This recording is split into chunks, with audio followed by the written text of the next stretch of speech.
Mega Mike the Movie Man, and today I got a mega movie plan. Today, I'm back with a mega ranking list for you all. I'm going to be ranking all 8 movies I saw in the month of February, from the worst to the best. So if you want to see my favorite movie I saw in the month of February, definitely stick around throughout the entire video. But without further ado, let's get started. Let's finish the track. Can't we just wait, dude? Now to get into 8th place, and coming in at a very clear last place is going to be Studio 666. This is the only movie this month I would consider truly terrible. This is one of the worst movies I have ever personally seen in my lifetime.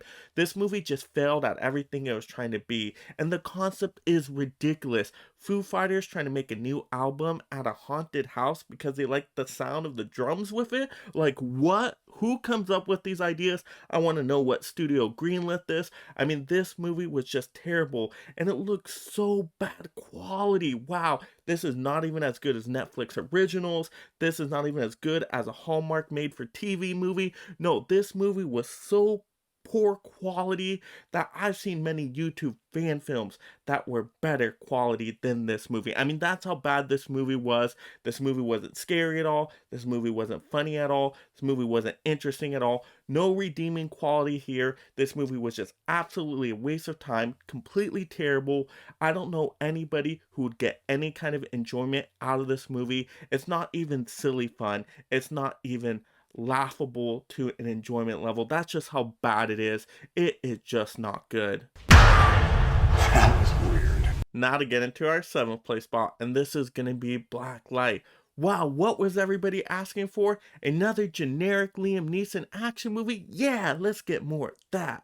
No, not really. This movie isn't terrible by any means, but this movie isn't great either. It's just really nothing special, and it's totally skippable. Yeah, there's some decent elements in there. Liam Neeson does give a solid performance. I enjoy the family dynamics in the movie. There are a couple okay action scenes, but the problem is we've seen way too many action movies before that have just done this story better. And not only that, we've seen a lot of Liam Neeson specifically do movies like this a lot better. So before I would even recommend this movie, I would recommend a dozen other Liam Neeson action movies that I think are of a better quality. So this movie is just in that average level, nothing great that you can just totally skip. And even if you do see this one, you're going to forget it like a week later. So just not that great of a movie. Maybe it's time I hang it up. No, Travis, not an option. Now to get into 6th place, and we got Moonfall. Once again, this is not a terrible movie, but it's not a good movie either. For its genre of being a disaster film, it's more the lower average tier of disaster movies. It is no Day After Tomorrow. And you know what? They could have had fun with this movie. The moon is falling to Earth. Let's just embrace the ridiculousness of that, and let's just go outrageous with it. And they never go to that outrageous point. They kind of play it way too seriously. And if you're going to play it seriously, then you got to bring it. And this movie did not bring it. Even though the 3 main actors are actually really good, and they do give the best performance with what they're given, it's just the dialogue here is not great at all. A lot of cheesy, cringy lines, not a good script, not a great story, and there's like 2 stories going simultaneously, and there's one part that you just don't care about at all. The family stuff that's going on Earth just doesn't make any sense. It's not entertaining. Those characters aren't very interesting, and it just keeps jumping back to it. Like, why? Let's stick with the main core characters. Let's stick with the Moonfall mission. Let's look at those sci-fi elements more. But no, this movie just failed. It had potential. It could have gotten to something good, but no, it just ended up being pretty average. If you're watching this, then you know by now a huge problem is heading our way. An emergency meeting is being called at our usual place immediately. Free bagels. Now to get into our 5th spot, and we have the movie Dog. You know what? I was hoping better for this movie. I wanted a movie to show a great bond between somebody and their dog. But no, we didn't really get that with this movie until the end. This movie is basically a road trip movie with Channing Tatum, who's trying to deliver a vicious dog, and that's his core mission. But the beginning parts of this movie has such random scenes thrown in. You think this was going to be a family movie, but then there's some mature scenes that come up in the beginning. And you're like, what? Where is this movie going? This is just so weird. So the plot is very convoluted with all these random scenes mixed together. I wish they would have just focused on the core relationship between Channing Tatum's character and the dog, really show how their bond is growing over time. I mean, that would have been more emotionally impactful. And eventually, they do get to that later in the movie, and I think the ending is actually pretty decent, but it just takes too long to get to that part, and it's just too much of a mixed bag of a movie, so it just ends up being average again and forgettable. No, no, no, no! No! You're just a demon! You're just a demon! Now to get into our fourth place spot, and we have Marry Me. And I was actually looking forward to this. I wanted a really good rom-com, and there's definitely some good elements here. J-Lo is awesome as always. The singing and music is absolutely great in the movie. There's actually some memorable songs in here, which is fantastic. And also just the initial premise and story plot of the movie is interesting. I do think there's solid messages by the end of the movie, but to me, it just kind of sticks around that average level. To me, there's not enough comedy in this movie. That is definitely what the movie was lacking.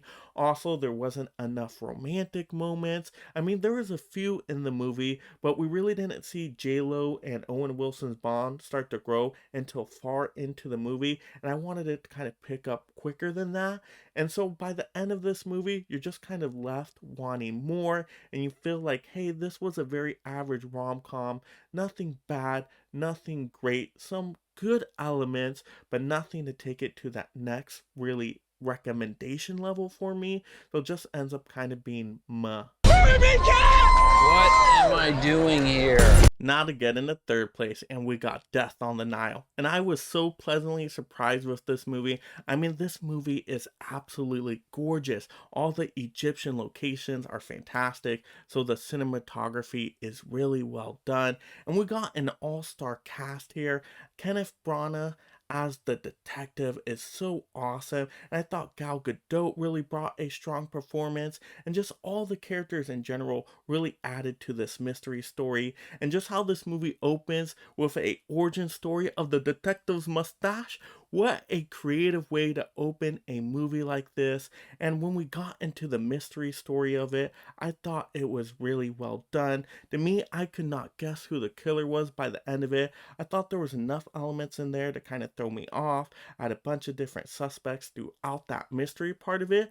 Yeah, it does take a while to get to the mystery. There is a lot of setup in the first half of the movie. There's a lot of background story, but the movie looked so great, sounded so great, that I was happy sitting through that first half of the movie. And then once that mystery got going, to me, it just even picked up more momentum.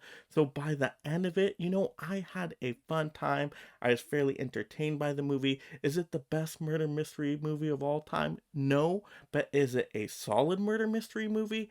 Absolutely. The romance of the desert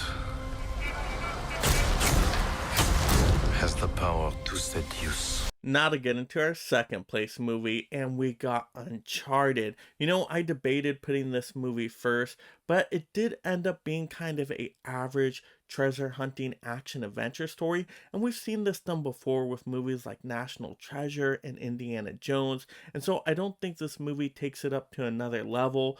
I did really like Tom Holland in the main role. I thought there were some really cool action sequences, and I thought the set pieces looked really well done. So this movie did look like Uncharted to me, so I got some Uncharted vibes out of it. However, I'm a big fan of the video games, and what brought it down to second place for me is that it just didn't feel enough like those Uncharted games. Not enough dark elements, not enough emotional elements, and yeah, the cast overall is way too young. Yeah, I know it's more kind of like an origin prequel story, and we're probably going to get more true to the game movies in future sequels, but we got to start off strong with a Uncharted movie, and to me, it started off well enough, but it wasn't anything special, wasn't anything magical, and it's not like a big action adventure movie that I'm gonna remember forever and that's really gonna stand the test of time unfortunately, but still a fun movie that I think most people are going to enjoy as a fun popcorn movie. What's with the cat? She's just for you. What? Life seems super sad. I'm not gonna keep this thing. Now to get in the first place, and who takes the #1 spot in the month of February? We got Jackass Forever. Wow, I never thought those words would come out of my mouth. This was my first time actually watching a movie from this franchise, but you know what? It ended up being a hilarious movie. I was laughing so hard in the theater. Yeah, I was disturbed at a lot of the scenes. Yeah, I even gagged at some of the scenes. So this is a gross movie. This is not a movie I'm going to recommend for everyone. Definitely not. Most people should not see this movie.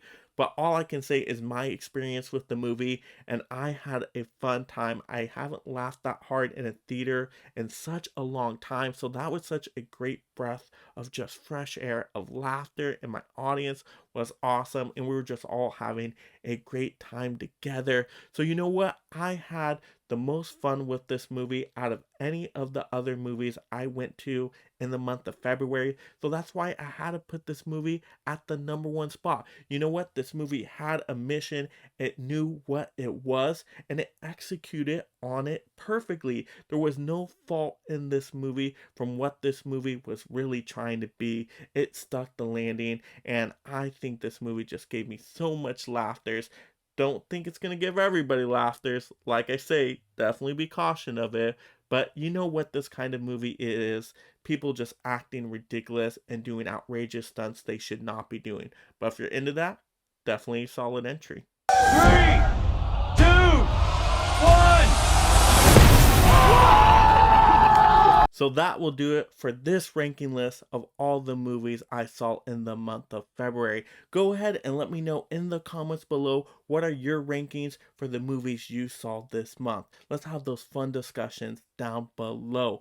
Also, if you're just discovering the channel for the first time, make sure you subscribe right now. I'm going to get you tons of movie rankings, reviews, news, and haul videos throughout the entire year. I don't want you to miss out on any of that entertainment value. So go ahead and turn on that notification bell so you don't miss when I post a video. Also, like the video. And this is Mega Mike the Movie Man reminding you to make every day a movie day.